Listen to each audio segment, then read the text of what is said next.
하나님 말씀은 사도행전 1장 1절로 3절까지 말씀입니다. 사도행전 1장 1절에서 3절 함께 봉독하겠습니다. 데오빌로여, 내가 먼저 쓴 글에는 물론 예수께서 행하시며 가르치시기를 시작하심부터 그가 택하신 사도들에게 성령으로 명하시고 승천하신 날까지의 일을 기록하였노라. 그가 고난받으신 후에 또한 그들에게 확실한 많은 증거로 친히 살아계심을 나타내사 40일 동안 그들에게 보이시며 하나님 나라의 일을 말씀하시니라. 아멘. 함께 읽은 말씀 가지고요, 부활 이후의 삶, 하나님 나라의 확장이라는 제목으로 함께 하나님 말씀 나눕니다. 함께 고백할까요? 부활 이후의 삶. 어떤 삶을 살아야 하느냐? 하나님 나라의 확장. 한 번 더 고백합니다. 하나님 나라의 확장. 하나님 나라의 확장되어지는 은혜가 함께하기를 축복합니다. 예수님 부활하셨습니다. 그리고 지금 이 자리에 우리와 함께 하십니다. 오늘도 그 주님이 영원토록 우리와 함께 하십니다. 부활절은 한 날 지난 주일로 끝나는 것이 아니라 계속해서 우리의 삶에 부활의 은혜와 그 기쁨과 감사가 샘솟듯 솟아나기를 소원합니다. 그런데 사순절, 고난주간, 40일 넘게 우리가 고난의 십자가를 생각하면서도 부활은 한 날로 생각하며 우리가 쉽게 잊어버릴 때가 많다는 겁니다. 그래서 초기 기독교 시대에는요, 부활 이후에 50일을 축제로 보내며 예수님 부활하신 날을 의미하면서 부활의 주님과 함께 동행하는 그러한 축제의 절기, 기쁨의 50일을 함께 했었던 것을 교회사 속에서 보게 되어집니다. 그건 어떤 의미를 갖고 있을까요? 부활절은 한 날이 아니라 계속해서 우리의 삶에 이루어져야 한다. 그것이 부활의 능력으로 우리의 삶 가운데 함께 하시고, 그 부활의 능력으로 함께하는 그 삶이 우리의 인생 속에 놀랍도록 역사하는 줄로 믿습니다. 왜요? 부활은 과거의 사건이 아니라 오늘 믿음의 성도들의 삶을 완전히 뒤바꿔 놓은 사건이기 때문에 모두 다 십자가 끝, 절망을 외쳤지만 부활하심으로 말미암아 성도들의 삶의 목적이 바뀌어진 거죠. 어떻게 살아가야 하는가, 삶의 능력을 얻게 되었고, 그 삶의 절망과 무덤의 신음 탄식이 아니라 부활의 기쁨과 감격으로 살아가는 삶으로 바뀌어졌다는 거예요. 여러분도 바뀌어져야 되고 저도 바뀌어져야 하고, 그 기쁨의 은혜가 오늘 이 예배 안에서 함께하기를 축복합니다. 그래서 원래는 오늘 에베소서를 함께 말씀을 나누려고 하다가 안 되겠다, 오늘 우리 성도님들 삶에도 부활의 그 은혜가 50일은 안 되더라도 이번 주까지는 계속 이어져야 하리라. 이 말씀이 함께 나누면서 계속되어지는 부활의 은혜와 능력 함께 하기를 축복하면서 오늘 부활과 연결되어 있는 세 가지 단어를 함께 좀 나눌 텐데요, 그 세 단어를 통해서 다시 한번 예수님 부활의 은혜와 능력이 저와 여러분 안에 함께 하기를 주님의 이름으로 축원합니다. 첫 번째로는 부활의 확신입니다. 부활의 확신은 저와 여러분의 삶을 어떤 삶으로 인도하느냐? 기쁨의 삶으로 인도한다는 거예요. 예수님 부활하심을 확신하시는 분들만 아멘. 그러면 우리의 삶은 어떤 삶으로 연결되어져야 돼요? 기쁨의 삶으로 이어져야 합니다. 지금 여러분의 표정으로는 안 돼요. 기뻐하시는, 또 마음의 기쁨과 또 마음속의 웃음이 네 삶의 현장 안에 일어나야 될 줄로 믿습니다. 왜냐하면 예수님 부활하신 그 사건을 경험한, 부활하신 예수님을 만난 제자들의 모습이 달라졌거든요. 그전에는 그냥 바깥에도 나가지 못하고 불안과 두려움, 염려로 늘 그렇게 삶을 살았는데 부활하신 예수님을 만난 뒤에 그들의 삶이 바뀌었고요. 어떻게 바뀌었어요? 누가복음 24장 52절 53절 이렇게 기록하죠. 함께 읽어봅니다. 그들이 그에게 경배하고 큰 기쁨으로 예루살렘에 돌아가 늘 성전에서 하나님을 찬송하니라. 아멘. 예루살렘에 어떻게 돌아갔다고 기록하고 있어요? 큰 기쁨이에요. 그냥 일반적인 기쁨이 아닙니다. 큰 기쁨이에요. 이 원어를 찾아봤더니 그 큰 기쁨은요, 어떤 양에 대한 개념이 아니라 아주 강렬하게 그 기쁨이 몸 안에서 샘솟듯 솟아난다는 의미를 갖고 있다는 거예요. 순간으로 끝나는 것이 아니라 계속 지속적으로 이어지는 기쁨. 삶과 환경에 따라서 그 기쁨을 잃어버리거나 빼앗기는 것이 아니라 도리어 그 기쁨으로 삶을 만들어가고 그 기쁨으로 삶의 여러 가지 크고 작은 일들을 부딪히면서 그 기쁨을 누리며 살아가는 의미가 바로 이 큰 기쁨이라는 거예요. 여러분, 이 큰 기쁨 하니까 또 생각나는 말씀 있지 않나요? 누가복음 2장에 보면 천사가 목자들에게 나타나서 예수님 탄생에 대한 이야기를 하죠. 그때 뭐라고 이야기를 하느냐? 온 백성에게 미칠, 다시 한번요, 빨리 나오세요. 온 백성에게 미칠 큰 기쁨의 좋은 소식을 전하고 있다는 거예요. 그 당시에, 그때에도 큰 기쁨이라는 의미를 사용하고 있습니다. 큰 기쁨의 소식이 어떤 소식이에요? 예수님이 이 땅에 태어나시는 것. 메시아로, 구원자로, 절망 속에 신음하는 영혼들을 구원하기 위하여 하나님의 아들 예수 그리스도가 이 땅에 태어나신다는, 그게 큰 기쁨의 소식이었어요. 근데 여러분, 놀라운 거 아닙니까? 이 큰 기쁨의 소식이 지금 누구에게 있는 거예요? 아니, 오늘 성경 본문에 보면 누구에게? 제자들에게 있는 거예요.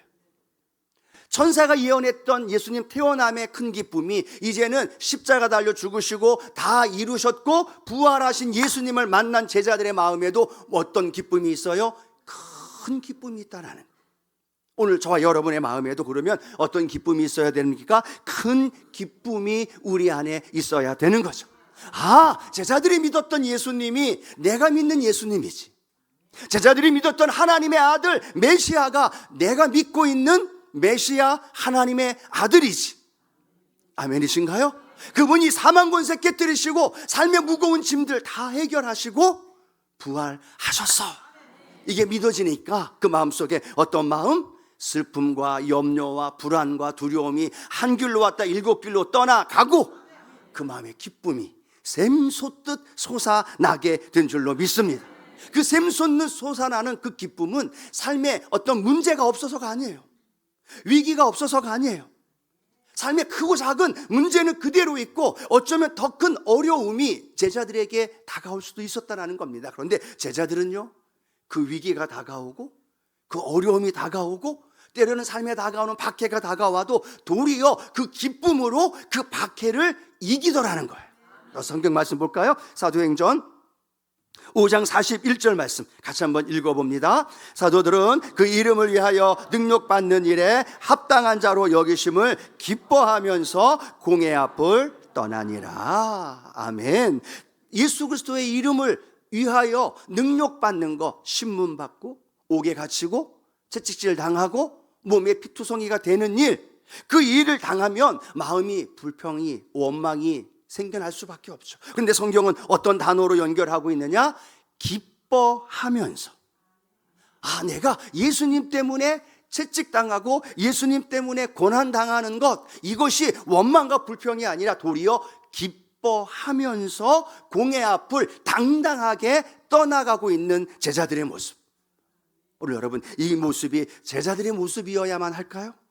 아니, 오늘 저와 여러분의 모습이 되어지기를 소원합니다. 세상 사람들은요, 문제가 해결되면 기뻐합니다.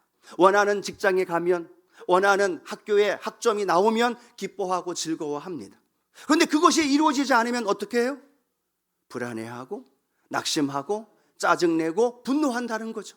그런데 우리 믿음의 사람들은 그런 삶을 살아가는 것이 아니라 오늘 부활하신 예수님 만난 제자들처럼 삶의 현장 안에 문제가 있을지라도 내 안에 그 기쁨은 빼앗기지 않고 도리어 그 기쁨으로 그 문제를 부딪히고 그 기쁨으로 문제를 뛰어넘고 그 기쁨으로 내 앞에 다가와 있는 염려와 근심과 불안을 정복하고 다스리며 살아갈 수 있는 그 기쁨이 오늘 저와 여러분의 안에 함께하기를 축복합니다. 그 기쁨이 부활하신 예수님 만난 제자들의 기쁨이에요. 오늘 저와 여러분이 소유해야 할 기쁨이라는 겁니다. 세상에서 누릴 수 있는 기쁨이 아니라, 있고 없음 소유에 대한 기쁨이 아니라, 내가 원하는 것이 이루어졌기 때문에 기쁨이 아니라 예수님 부활하셨다는 것 하나, 할렐루야. 그 예수님의 부활이 내 삶의 모든 것들을 주님이 책임지시고 내 삶을 능력으로 인도해 주시고 그걸 믿기 때문에 내 안에 기쁨이 솟아 넘쳐나는 오늘 저와 여러분 되어지기를 축복합니다. 세상 사람들도 의학적으로 웃음, 기쁨에 대해서 좋은 면으로 말씀하지 않습니까? 웃음이 만병치료약이라고 이야기하고 웃음으로 인하여 치료하는 많은 일들도 일어나는 거예요. 왜냐하면 그 면역력이 좋아져서 암세포도 이긴다고 이야기하고 웃음 치료로 많이 하고 있는데 여러분, 세상의 이 웃음도 육체적인 부분에 있어서 면역력을 강하게 해준다.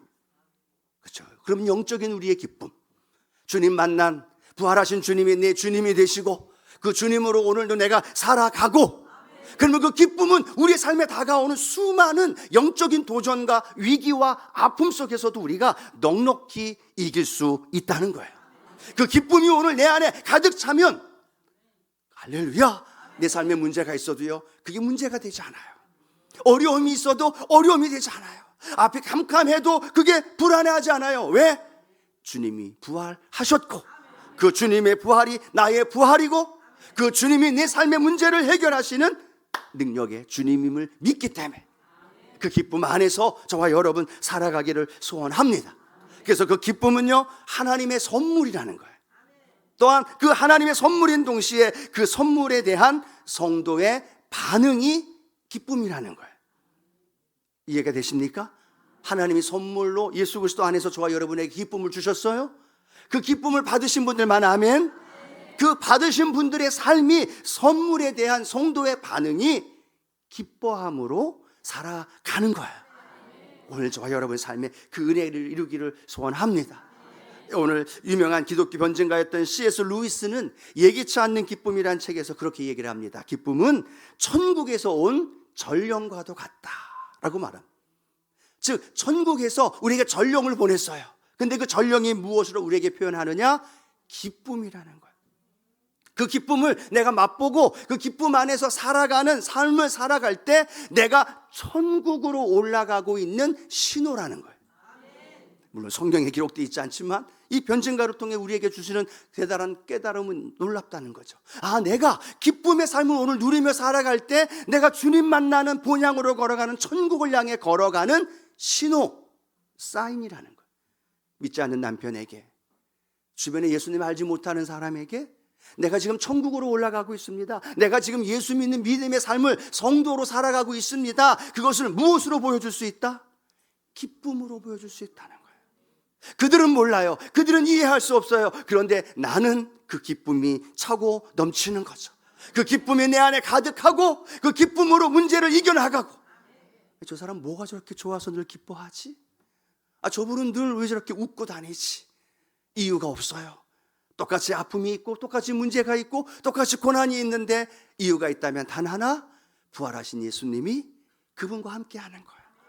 그래서 코에서 콧노래가 나오고 설거지하면서 기쁨의 찬양이 나오고 사업에, 직장에, 학교에서 조금 어려운 일이 있어도 그 기쁨을 통하여 내 삶을 행복하게 이끌어 가시는 그 기쁨 빼앗기지 않고 그 기쁨의 주인공들이 저와 여러분 되어지기를 주님의 이름으로 축복합니다.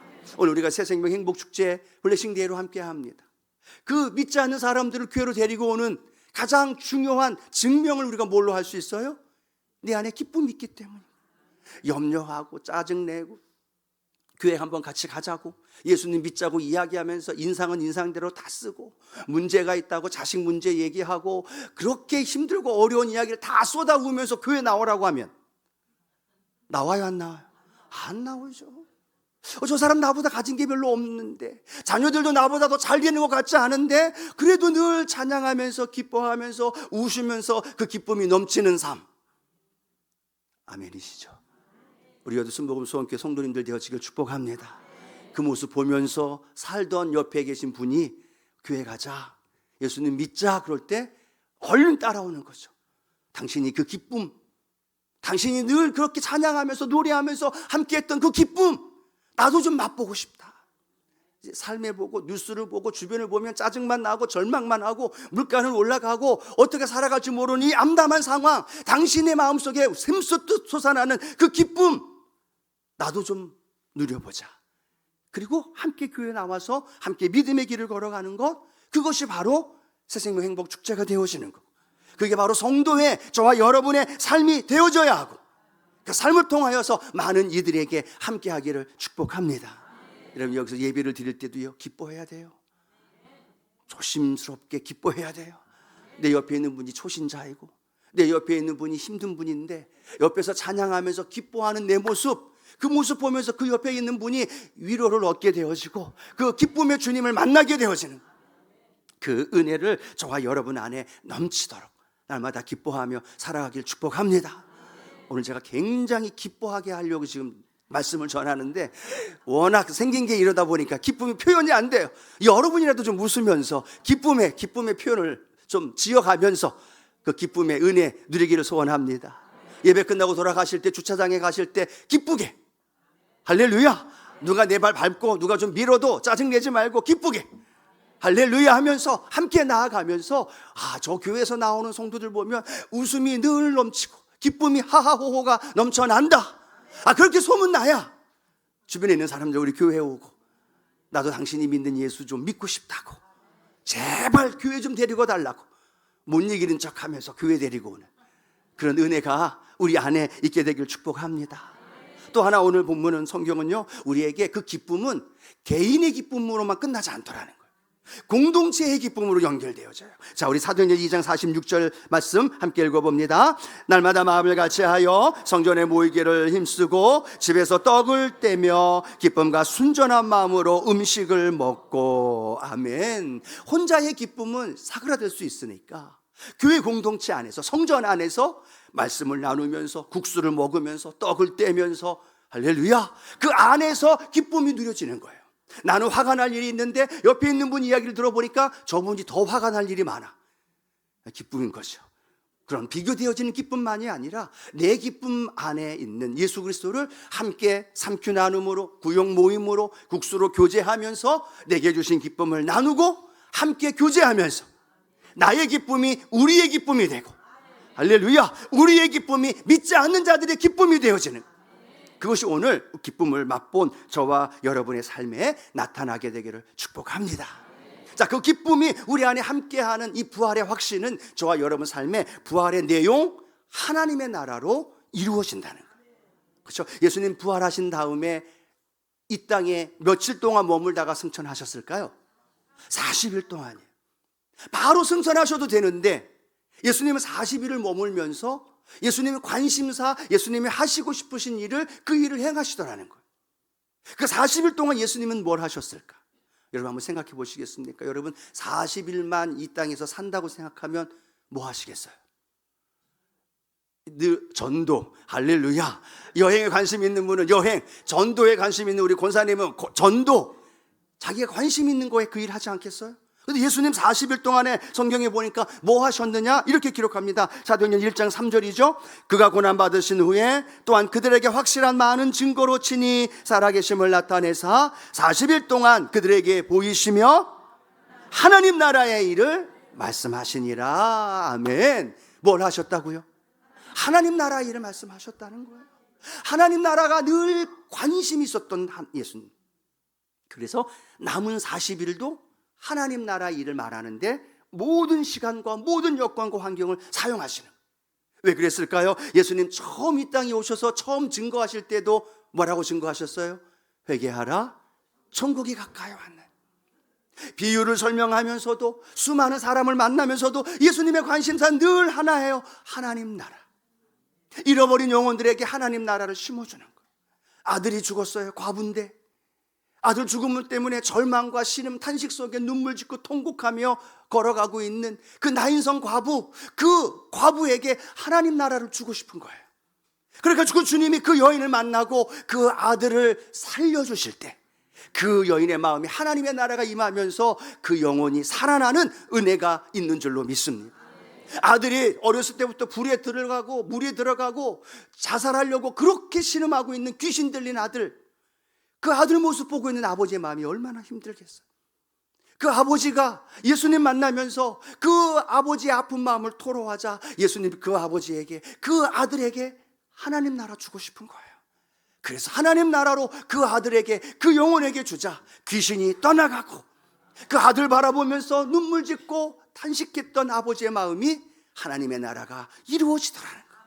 오늘 여러분, 주님이 오늘 이 예배의 자리에, 오늘 이곳에 우리와 함께 하시면서 우리에게 무엇을 주고 싶어 하실까요? 우리에게 무엇을 전달해 주고 싶을까요? 그냥 왔다가 가는 시간이 아니라 주님이 이 땅에 오셔서 이루신 그 하나님의 나라, 오늘 여러분 안에, 제 안에 그 나라 이루어 주십니다. 오죽하면 성경이 이렇게 뭐라고 말씀하고 있어요? 하나님의 나라는 여기 있다 저기 있다가 아니라 너희 안에 있느니라. 우리 안에 있는 거예요. 아멘. 지금 이 안에 하나님의 나라가 이루어지는 거죠.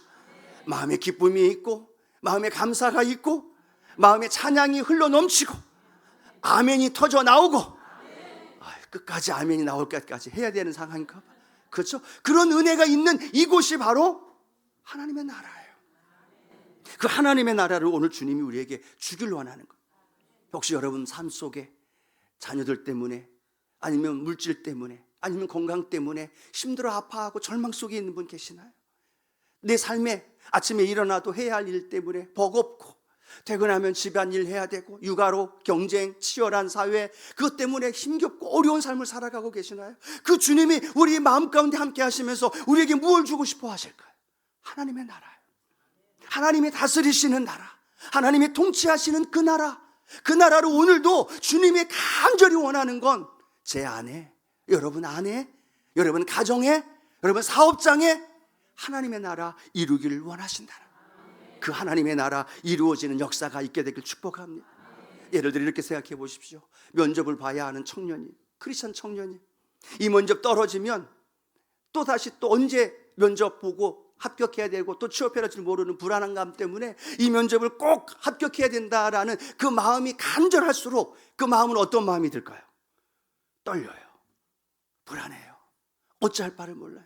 앞에 있는 사람 한 사람 한 사람 면접 보는 사람들 들어가면서 이거 합격해야 되는데, 떨어지면 안 되는데, 면접관이 뭘 물어볼까, 그 마음이 계속 두근반 세근반. 그런데 주일날 목사님이 설교한 말씀이 생각나는 거예요. 내 안에 하나님의 나라, 하나님이 통치하시도록, 그렇지, 내가 그렇게 기도해야겠다. 주님, 내 마음이, 내 심령 안에 내 하나로 불안과 두려움이 아니라 주님, 내 마음 다스려 주옵소서. 자꾸 떨려요, 자꾸 불안해요. 주님, 내 마음 다스려 주세요. 내 마음 통치해 주세요. 내 마음 함께 해 주세요. 계속 기도하니까 그 마음이 어떻게 돼요? 마음에 평안함이 오는 거예요. 그렇지, 내가 애써도 주님이 붙여주셔야지, 주님이 합격하게 해주셔야지 라는 마음이 생겨나는 거예요. 그리고 면접을 봅니다. 그리고 면접관이 이야기하는 거예요. 아니, 당신은 어떻게 하나도 떨지 않고 그렇게 편안하게 도리어 면접관들을 리더해 나가면서 이 면접을 진행해 나갑니까? 라고 말하니까, 내가 붙고 내가 떨어지는 건 내가 하는 게 아니라, 면접관들이 아니라 주님이 하십니다. 주님이 내 마음에 평안함을 주시니까 내가 이 면접관들한테도 담대하게 할 수 있고 내가 가지고 있는 거 다 표현할 수 있습니다. 여러분, 그 면접관들이 어떻게 했겠어요? 합격하게 하는 거죠. 내 안에 불안했던 마음, 내가 중심이 되고 내 나라가 되어지니까 불안과 염려, 학교에 대한, 직장에 대한, 가정에 대한 그 불안으로 가득하지만, 주님, 내 안에 주님의 나라가 임합니다. 주님, 다스려 주십시오. 다스려 주십시오. 여러분, 한 번 하면 될까요, 안 될까요? 여러분 믿음이 좋으니까 여러분들은 될 수도 있을 거예요. 그런데 안 돼요. 불안과 염려가 쌓이면 쌓일수록, 더 간절할수록 그 불안이 더 많이 쌓일 때가 많다. 그럴 때마다 주님, 내 마음 다스려 주옵소서. 내 마음 염려 불안 내어 쫓으시고 예수님 다스려 주시고 주님 나라 내 안에 임하게 하옵소서. 그런 고백이 되어질 때 내 마음이 평안해지고, 면접만이 아니라, 직장만이 아니라 학업과 내 삶에 어떤 문제가 다가와도 그 안에 하나님 역사하신다는, 그걸 주님은 오늘도 우리에게 주기를 원하시네. 그래서 하나님의 나라가 부활하신 주님을 통하여 우리 안에 강력하게 임할 때, 주님, 그 부활의 주님으로 말미암아 내 삶에 넉넉히 이겨 나갑니다. 주님 전에 나오라고 그렇게 기도하고 간구하는데 여전히 교회 나오지 않는 아들, 딸, 때로는 손자녀, 때로는 주변에 있는 이들이 있습니까? 그분을 향해서 기도하는 거예요. 주님, 그 마음 다스리고 묶고 있는 어둠의 영들 몰아내시고 그 마음을 하나님 다스려 주옵소서. 그 아들, 그 딸, 그 손자녀 마음 다스려 주셔서 그 마음이 하나님의 나라로 통치하실 때 묶고 있는 것들이 풀려지게 하시고, 어둠의 영들이, 아픔의 영들이, 불안과 두려움의 모든 것들이 사라지고, 그 부활의 능력의 그 기쁨, 그 하나님의 나라가 우리 안에 일어납니다. 오늘 그 은혜 맛보시기를 주님의 이름으로 축원합니다. 아침에 일어나서 외치십시오. 오늘도 내 삶에 주의 나라가 임합니다. 우리의 가정에 사업장 문을 열면서, 가게 문을 열면서 오늘도 주님이 다스려 주십니다. 오늘도 통치하여 주옵소서. 이걸요 선포하고 고백하고 선포하고 고백하고 계속하면 놀라운 내 안의 변화. 그래서 하나님의 나라는 먹는 것이나 마시는 것이 아니라 그리스도 성령 안에서 의와 평강과 희락이 저와 여러분 안에 가득 채워질 줄로 믿습니다. 그 하나님의 나라 빼앗기지 마십시오. 하나님의 나라 잃어버리지 마십시오. 계속 그 나라 지키기 위해서 애쓰고 수고하고 믿음으로 선포하면서 그 주의 나라가 내 삶을 강력하게 이끌 수 있기를 주님의 이름으로 축원합니다. 그 하나님의 나라가 내 삶에 이루어지는 나의 삶은 나 혼자로 머무는 것이 아니라 권능으로 세상을 살리는 증인의 삶으로, 그것이 부활의 결론이에요. 그 기쁨이 내 안에, 그리고 그 기쁨 안에서 하나님의 나라가 우리 안에, 그리고 그것이 나로 멈추는 것이 아니라 계속해서 흘러가면서 하나님의 나라가 확장되는 놀라운 역사가 일어납니다. 그래서 오늘 성경 사도행전 1장 8절 우리가 잘 아는 말씀이죠. 이렇게 기록합니다. 함께 합니다. 오직 성령이 너희에게 임하시면 너희가 권능을 받고 예루살렘과 온 유대와 사마리아와 땅끝까지 이르러 내 증인이 되리라 하시니라. 아멘. 그 확장하는 그 부활의 그 기쁨, 하나님의 나라를 확장하는 건 우리 힘으로 안 된다는 거예요. 그래서 주님은 제자들을 향해, 아니 오늘 저와 여러분을 향해 성령이 너희에게 임하시면, 성령이 우리 안에 함께 하시면 너희가 무엇을 받고? 권능을 받는 거예요. 내 힘으로 하려고 하니까 두려워요. 내 힘으로 하려니까 말 한마디가 떨어지지 않아요. 내 힘으로 하려니까 내 삶의 현장에 증인의 삶으로 살아가는 게 너무 어려워요. 그런데 주님은 성령이 너에게 임하시면 너희가 권능을 받고, 이 권능은요 다이너마이트와 똑같다는 어원의 의미가 있어요. 앞에 산과 같은 문제가 있는데 그걸 해결할 수 없어요. 다이너마이트 연결해서 불 점화하면 그것이 폭발하면서 그 앞에 놓여있는 산과 같은 것들이 사라지듯이, 성령이 내 안에 오면요 그 성령님이 내 안에 폭발하시는 능력을 말할 수 없을 때 말하게 하시고, 지혜가 필요할 때 지혜가 있게 하시고, 담대함을 세울 수 있도록 성령께서 다이너마이트와 같은 능력으로 우리를 인도해 주신다는 거예요. 왜 여러분 그 성령님을 의지 한번 해보셔야죠. 그 성령님과 함께 걸어 가보셔야죠. 그러면 그 성령께서 우리를 어떻게 하시느냐? 증인되게 하신다는 거예요. 그런데 여러분 이 증인이란 말의 어원을 찾아보면 마르투스라는 의미인데 순교자라는 의미예요. 즉 증인은 순교자, 생명을 잃어가면서까지 복음을 전하는 증인의 삶을 의미하고 있다는. 그러면 증인 되길 원합니다 라고 하면 다 거부하죠. 죽기 싫으니까. 그렇죠? 이 증인이란 말은 죽어도 좋다는 의미가 아니에요. 증인이란 말은 어떤 의미냐? 죽음조차도 나를 막을 수 없다는 이야기예요. 아멘이신가요? 그래서 증인, 순교자라고 하면 부담스럽고 죽어야 되나? 안 되는데? 라는 거에 대한 내 마음의 부담이 아니라, 아, 증인, 그것은 죽음조차도 나를 이길 수 없는 그 능력이 내 안에 있게 되는구나. 그것이 오늘 저와 여러분 삶의 현장 안에 일어나는 거죠. 그러면 그 죽음을 두렵지 않은 우리의 삶이 직장에서, 때로는 가정에서, 때로는 이웃들에게 내가 만난 부활하신 예수님 전하게 되어지고, 그 주님을 흘려 보내며 증거되어질 때 놀라운 하나님의 역사가 일어납니다. 예수님 부활하신 예수님 한 분이 12명의 제자들, 그리고 120명의 문도들, 그리고 3,000명, 5,000명, 수많은 한 사람 바울, 한 사람 도마, 한 사람 베드로를 통해서 하나님은 그 하나님의 나라를 계속 확장하고 계시다는 거예요. 그렇다면 오늘도 하나님은 몇 분을 찾으셔요? 옆에 있는 분 한 분? 나는 아니고? 아니요, 나 한 사람을 찾고 있다는 거예요. 그 한 사람을 통해 안디옥 교회가 세워지고 한 사람을 통해 복음의 능력이 이루어졌던 것처럼 하나님, 내가 오늘 부활의 증인으로 하나님 나라 확장하는 일을 감당할 수 있는 믿음의 삶이 되게 하여 주시옵소서. 그 한 사람이 오늘 제가 되고 여러분이 되어지기를 축복합니다. 그래서 어제 설교 준비하면서 한 사람의 영향력을 이렇게 좀 찾아보다가 그냥 덮었어요. 그리고 무엇을 좀 나누고 싶냐면 저희 어머니 이야기를 하는 거예요. 저희 어머니가 예수님을 믿는 분이에요. 근데 저희 아버지는 철저하게 반대했던 분이에요. 예수님 믿는 거 반대하고 술로 도박으로 그렇게 찌든 삶을 살아가면서 사업도 망하게 되어졌고, 그 가운데 교회 다닌다고 예수 믿는다고 기도하는 어머니를 그냥 두겠어요? 모진 고난과 아픔, 박해와 많은 폭력을 행했던 분이 저희 아버님이셨어요. 그 모습을 저희는 늘 보고 자랐습니다. 그러면서 어머니가 맞을 때쯤 되면 아니까 저희 자녀들 다 나가게 하고, 그럼 이제 그 모든 걸 다 맞으시면서 그러면서도 기도를 하면서 신앙 안에서 살았던 분.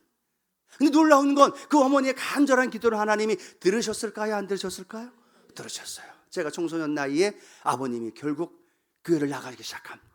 그리고 교회에서 신앙생활하면서 안수집사가 되고 교회의 청지기가 되어서 교회에서 여러 가지 어려운 일들을 감당하는 그 일을 행합니다. 놀라운 건 뭐예요? 그 한 여인이 그 한 남편을 구원하는 일을 이루셨던 거죠. 그런데 놀라운 건 그 어머니, 아버님 밑에서 4자녀가 태어났네. 이 4자녀가 신앙 안에서, 어머니 믿음 안에서 잘 신앙으로 살았겠죠. 쉬웠겠습니까? 제가 몇 번 말씀드렸잖아요. 저희들한테 그렇게 얘기했어요. 죽어도 교회 가서 죽으라고.